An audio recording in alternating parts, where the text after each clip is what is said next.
میں نے کہا کس بچے کی بشارت ملی، کس بچے کی بشارت ہے زکریا علیہ السلام کو سیدا و حصورا و نبیا من الصالحین۔ ابھی پیدا بھی نہیں ہوئی، ماں کے پیٹ میں ہے۔ حضرت یحییٰ علیہ السلام کو زکریا علیہ السلام کو کہا بچہ ہونے والے سید ہے۔ نبیوں کی حال ارے پیدا نہیں ہوئے، اللہ پر فرما رہا ہے سیدن، سید ہے، حصولاً، یہ پاک بات ہے، خطا کار نہیں ہے۔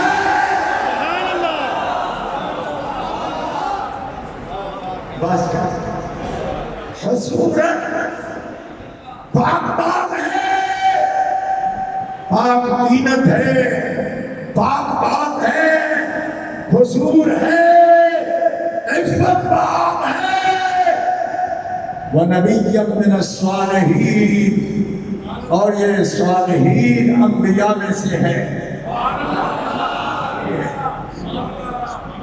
تعریف ہو رہی ہے قرآن پاک۔ اگر انہی آیات کا میں آپ کے سامنے گنتی کروں گا تو تقریر شمار سے پیر چلی جائے گی۔ یہ خاص لوگ ہیں، سردار سید ہیں، لیکن میں اس وقت امام حسن مجتبیٰ کی بات کر رہا ہوں۔ یہ قرآن پاک سے ایک دلیل میں نے عرض کر دی، اور موقع ہوگا انشاءاللہ اور بھی دلائل اس کے عرض کروں گا۔ لیکن یہاں امام حسن مجتبیٰ کو مطلقاً حضور نے سید فرمایا، یہ میرا بیٹا سید ہے، سید ہے۔ کہیے کون ہے؟ سید ہے۔ اور سید کے لیے کیا ارشاد فرمایا؟ لعل اللہ ان یصلح بہ بین فئتین عظیمتین من المسلمین۔ یہ میرا بیٹا سید ہے، اور دو بڑے گروہوں کے درمیان، جن کے درمیان اختلافات بہت ہوں گے، خون کی ندیاں بہہ جائیں گی، میرا بیٹا سید ہے، اور سید ہونے کی نشانی یہ ہے کہ یہ اختلافات اور دوریاں ختم کر کے خون کی ندیاں بہہ چکی ہیں، لیکن یہ پھر بھی امت کو جمع کر دیں گے۔ اب کہو دور سے سبحان اللہ۔ یہ اختلافات مٹا دے گا، ملت کو جمع کرے گا۔ تو گرامی قدر حضرات، مجھے 1 2 4 10 20 نہیں، خدا کی قسم ہزاروں سینکڑوں خاص اور عام عبارات کے ساتھ میرے پاس لوگوں نے میسج بھیجے اور کہا کہ آج پھر ملت اسلامیہ بٹ جاتی، 2 ٹکڑوں میں بٹ جاتی۔ کیوں؟ کہ کچھ خبیث لوگ یہ بتانا چاہتے ہیں کہ اہل بیت اطہار کے لیے ہمارے دلوں میں جگہ نہیں، ادب نہیں، حیا نہیں، ہمارے لیے ان کے پاس ادب و محبت کے کلمات نہیں، ایسے جذبات نہیں۔ آپ نے اور آپ کے ساتھیوں نے، آپ کے بزرگوں نے، تحریک عظمت آل و اصحاب رسول نے کھڑے ہو کر اقامت کر کے ثابت کر دیا کہ اہل بیت اطہار کے بغیر نہ اہل سنت مکمل ہو سکتی ہے، نہ ایک مومن کا ایمان مکمل ہو سکتا ہے۔ مومن کا ایمان تبھی مکمل ہوتا ہے کہ رسول اللہ کی محبت بھی شرط ہے ایمان کے لیے، اور رسول اللہ کی محبت کے لیے آپ کی آل پاک کی محبت شرط ہے۔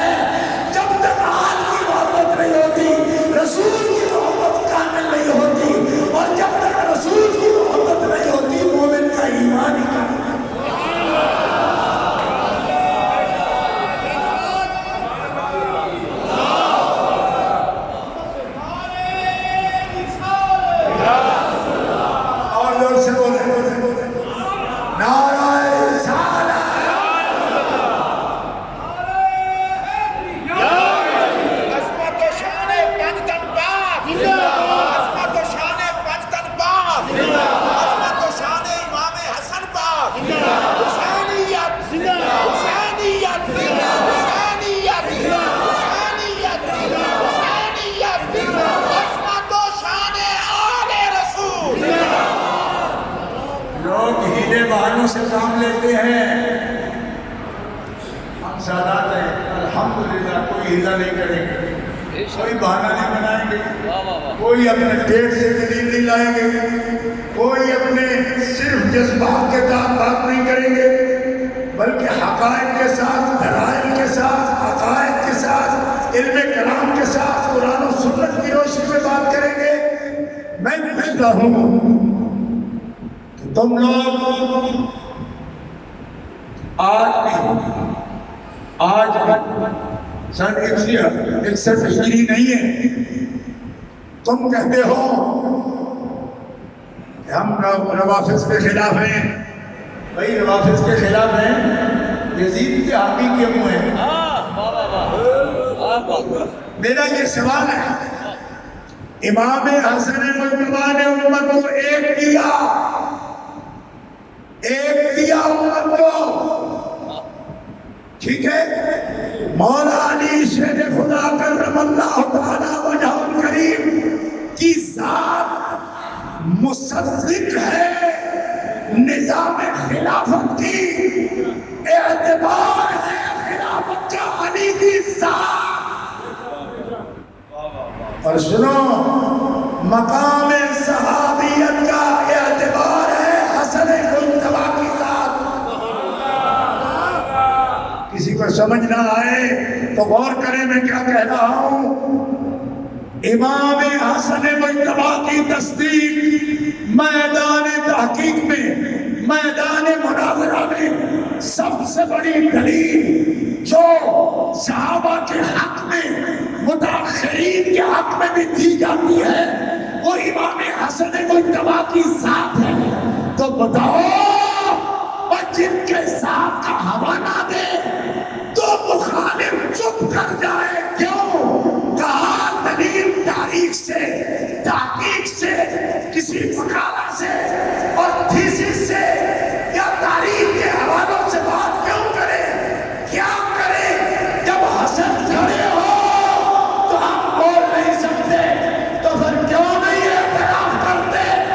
خلافت کے نظام کی تصدیق علی کرے تو یہ سب سے بڑی دلیل بن جاتی ہے، اور صحابیت کے مقام کی تصدیق حسن مجتبی کرے تو یہ سب سے بڑی دلیل بن جاتی ہے.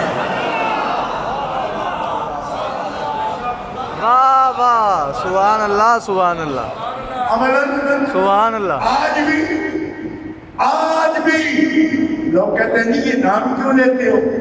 میں نے کہا ایک مناظرے میں،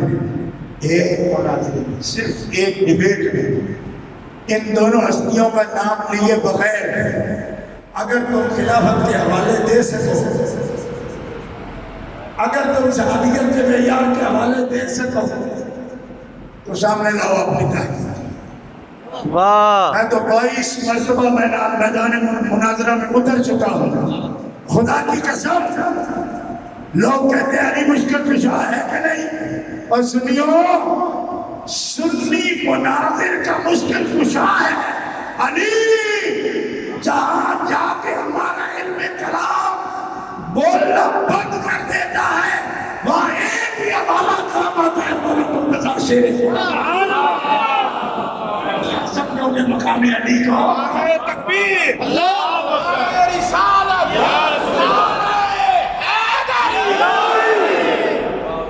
واہ مفتی صاحب سبحان اس بات پر دھیان دے. تبھی فرمایا سید ہے، یہ سردار ہے، یہ بتاتا ہے کہ صحابہ کا مقام کیا ہے. متقدمین ہوں یا متاخرین ہوں، اگر متقدمین کی عظمت بتائی مولا علی شیر خدا نے، متاخرین کی شان بتائی حضرت مولانا حسن مجتبی نے، اور پھر ہم اس سسٹم کے قائل ہیں، مانتے ہیں کہ سنت و جماعت ہیں، الحمدللہ حنفی ہیں، ماتریدی ہیں. لیکن میں تم سے پوچھتا ہوں، جب پورا سسٹم اور اس کی کتابیں علم کلام کی اور حدیث کی چیخ کر کہتی ہیں یزید فاسق ہے، یزید ملعون ہے، یزید حدود شریعت مٹانے والا ہے، تو میں دلیل کی بات نہیں کرتا. اگر حیا کی رتی بھی موجود ہے تمہارے اندر تو کچھ شرم کرو، حیا کرو۔ او بے غیرتو، جس امت کو بچانے کے لیے مولا علی شیر خدا حسن مجتبی نے ہر قسم کی قربانی دے کر امت کو بچایا، تم اس امت کو فسق و فجور اور لعنت کے ساتھ داغدار کرنا چاہتے ہو۔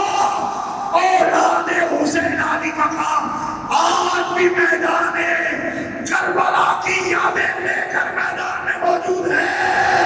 تمہاری ہماری ٹکر قیامت تک رہے گی، ہم نہ رہیں گے تو ہماری نسلیں بھی حسینیت کے پرچم کو کبھی نہیں جانتے۔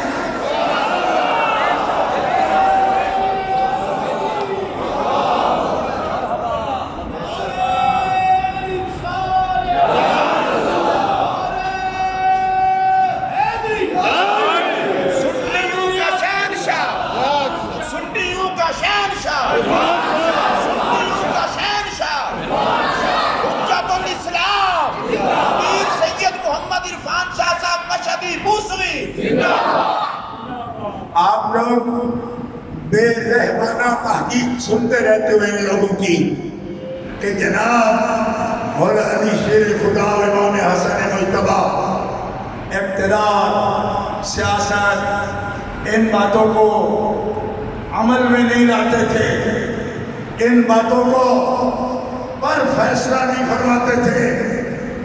میں محتاط انداز میں آپ کو پیغام دے رہا ہوں، اس لیے نہیں لاتے تھے، ان پر چادر تطہیر تھی نا۔ طہارت جہاں تک اجازت دیتی تھی وہیں تک،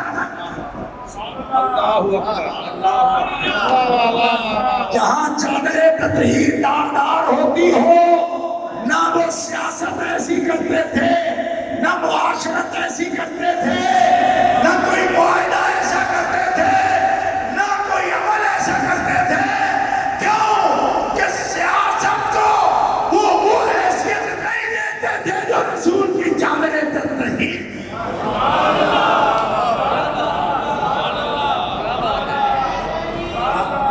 آپ اگر میری بات سمجھ رہے ہیں تو غور فرمائیے، چادر تطہیر میں حسن مجتبی ہے۔ میں نے عرض کیا تھا صرف نصوص سے بات کروں گا، نصوص سے۔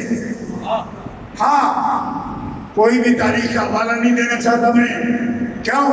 جن کی عظمت قرآن بیان کرے ان کو تاریخ کی کیا محتاجی ہوتی ہے؟ کوئی بتائے اس قرآن کی تفسیر القرآن بالحدیث کے اصول سے بتائے کہ چادر تطہیر کن کے سروں پر ہے؟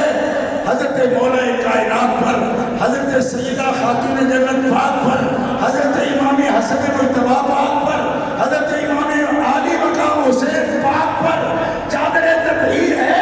اب تم کیسی سیاست کا تقاضا کرتے ہو ان سے؟ ان کی سیاست بھی تطہیر اور طہارت کی پابند ہے اور ان حدود کے اندر ہے، اور ان کی معاشرت بھی ان حدود کے اندر ہے، اور حدود بھی قائم رہے طہارت کی اور سیاست ہو۔ اس سے بہتر سیاست آپ کو حسن مجتبی سے بہتر سیاست نظر نہیں آئے گی، اور علی شیر خدا سے بہتر آپ کو سیاست نظر۔ آگے چلیے دوستو، لوگ تقریر کرتے ہیں، ایک آیت پڑھتے ہیں نا تو پھر 5 حوالے دیں گے تفسیر سے، تو روایات کرتے ہیں، پھر واقعات بیان کرتے ہیں۔ اب ذرا آپ غور کرنا، اس میں تفسیر قرآن بالحدیث کے ساتھ مسئلہ شامل ہے۔ آپ دیکھو یہ ہے، من حاجک فیہ من بعد ما جاءک من العلم فقل تعالوا ندعو ابناءنا وابناءکم ونساءنا ونساءکم وانفسنا وانفسکم ثم نبتہل فنجعل لعنت اللہ علی الکاذبین۔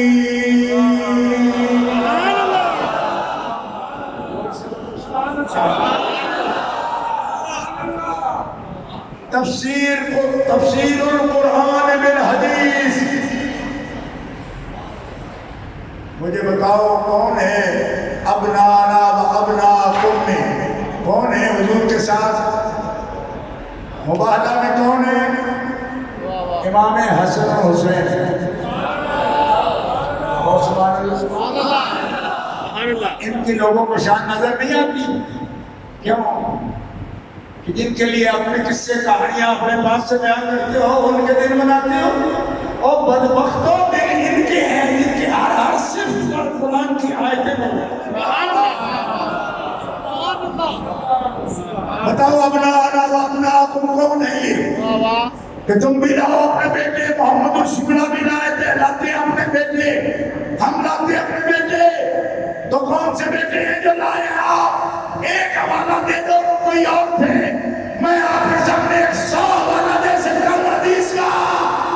امام حسن مجتبی ہے، امام حسین علی مقام، ان کی والدہ ماجدہ طیبہ طاہرہ، اور ان کے باپ مولا کائنات علی مرتضیٰ شیخ۔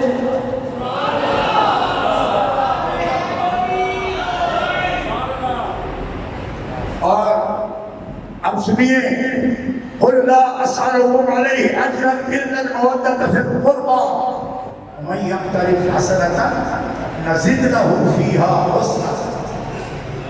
تم اہل بیت سے مودت کا حکم دو حبیب کہ آپ کے قرابت داروں سے مودت کریں، مومنین مودت۔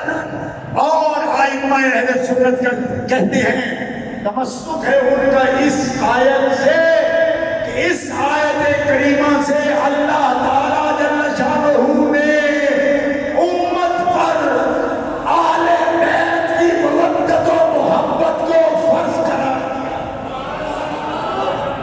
تمسک میں اہل سنت کے اصول پر بات کر رہا ہوں آپ سے، فرض قرار دیا ان کی محبت کو۔ ایک نہیں 100 تفسیر عربی، فارسی، اردو کی اٹھا کے دیکھ لو، اور تفسیر بھی حدیث سے کریں گے کہ یہ فی القربہ مودت جو ہے، الا المودۃ فی القربہ، یہ قربہ کون ہے؟ کون ہے جن کی مودت لازم ہے؟ ابن جریر سے لے کر آج کے دور کے ہر مفسر تک بول بول کے کہے گا جن کی محبت، بلکہ عبداللہ ابن عباس سے لے کر ہر مفسر بول کے کہتا ہے جن کی مودت امت پر لازم کی گئی ہے وہ مولا علی سے خدا ہے، حضرت خاتون جنت ہے، امام حسن مجتبی ہے، امام حسین علی مقام۔ تو کیا گنجائش ہے مفتیوں؟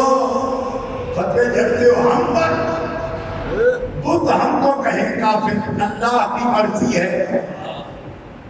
ہاں اچھا کیا آپ نے، کیوں کہ قوم کو بتا دیا گستاخی تم کرتے ہو اور کافر ادب کرنے والے ہوتے ہیں۔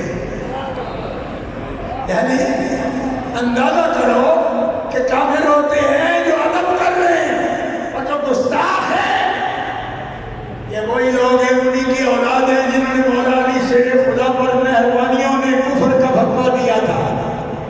میرا سینہ شکر سے بھر گیا خدا کی قسم کہ مولا آج ہم اسی جگہ پہ کھڑے ہیں کہ مہربانیوں کو آپ پر کفر کا فتویٰ لگا کے آپ سے اپنے جنگ کی انہی کو خارجیوں کی نسل، آپ کی نسل امام موسیٰ کاظم کے بیٹے کو آج کفر کا فتویٰ دیتی ہے۔ کیوں کہ میں سیدہ خاتون جنت کی عظمت و طہارت کا پرچم بلند کرتا ہوں تو ان کی نظر میں کفر کرتا ہوں۔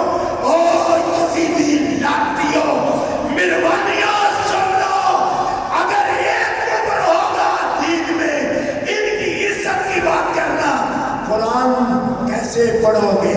کیوں کہ قرآن تو ان کی عزت کو فرض واجب کرا، رسول اللہ تو خود کھڑے ہو کر ان کی تعظیم کرتے ہیں،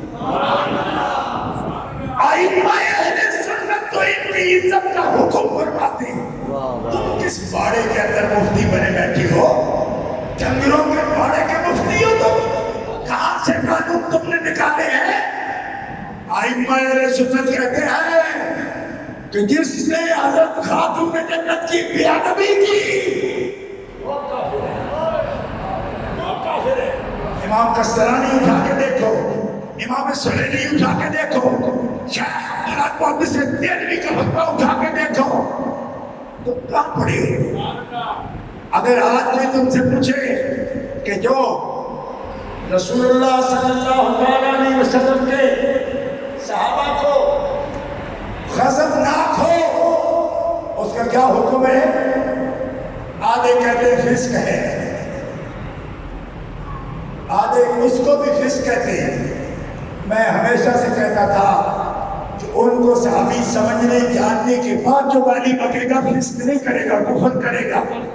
کیوں؟ اس لیے کہ قرآن میں ہے لِيَغِيظَ بِهِمُ الْكُفَّارَ۔ یہ الکفار کون ہے؟ ایک مولوی صاحب مجھے کہنے لگے نقل کے لیے نقل چاہیے، یعنی مجھے فتویٰ دینا ہے تو دکھائیے کس نے یہ استنباط کیا۔ میں نے کہا تو آپ کا کیا خیال ہے کہ سادات کو استنباط اور استدلال کا پتہ نہیں ہے؟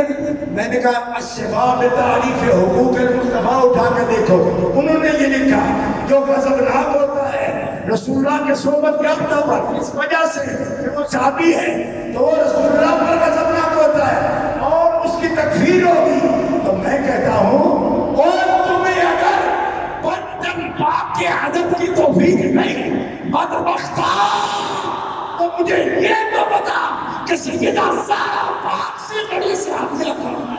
سبحان اللہ۔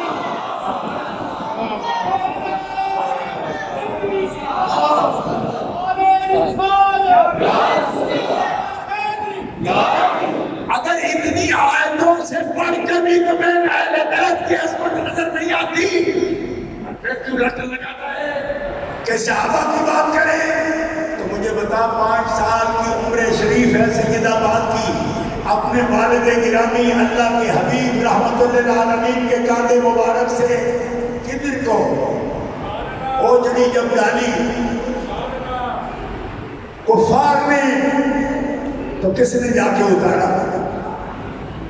میں آپ سے پوچھ رہا ہوں، سیاستہ کی حدیث ہے کس نے جا کے اتارا حضور کے کاندھے مبارک سے جو انہوں نے معاذ اللہ اوجڑی رکھی آپ کے کاندھوں پر، کہ کس نے اتاری؟ 5 سال کی عمر میں سیدہ خاتون جنت نے۔ زور سے کہو نا سبحان اللہ۔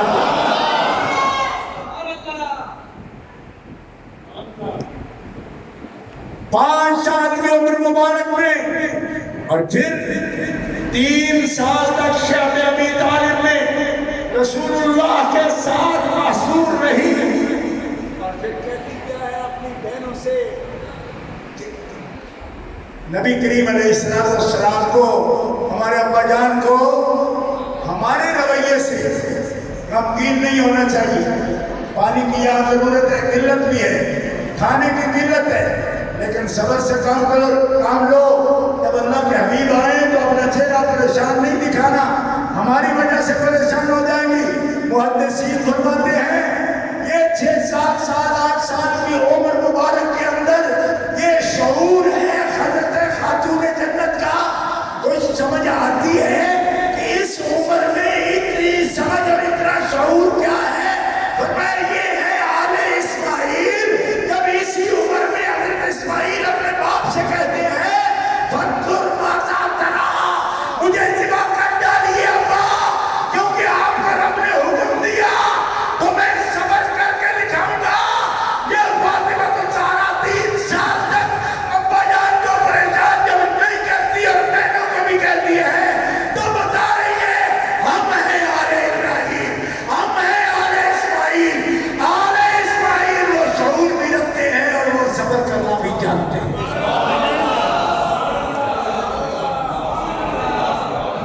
کوئی مقام آپ کو نظر نہیں آ رہا؟